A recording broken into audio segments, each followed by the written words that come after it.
Trixie?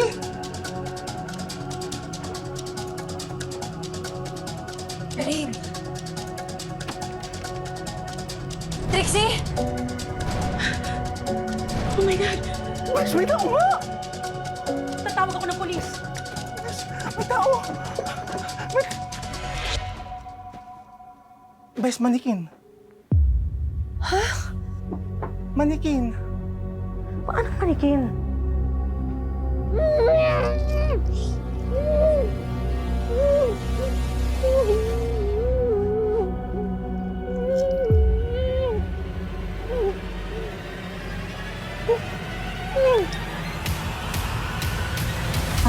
Mauna na kami. Oh. Message ka na lang kung interesado ka dun sa job. Okay, sige. Ano? Kain ka na lang ha, Angel. Doon sa labas.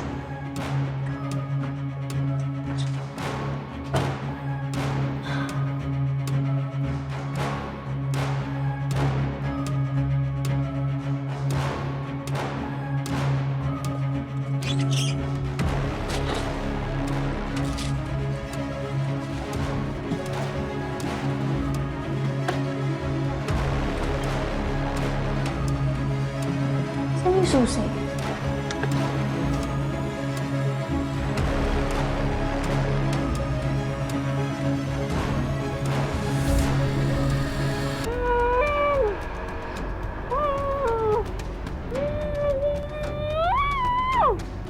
Hanggang ngayon, wala pa rin tiwala yung ate mo tsaka yung mga tao sa paligid niya.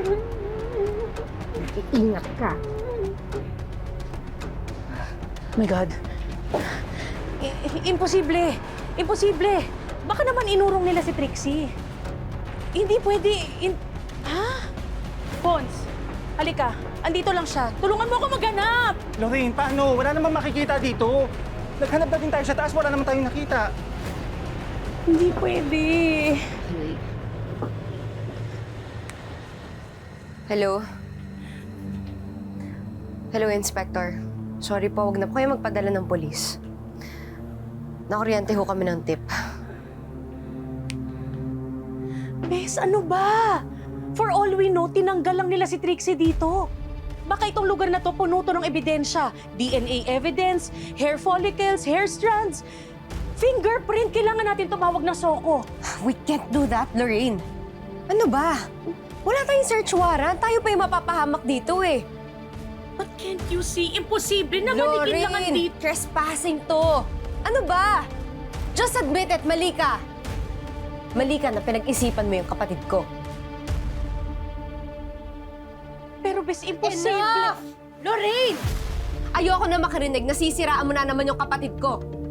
Hindi ko dapat to ginagawa eh.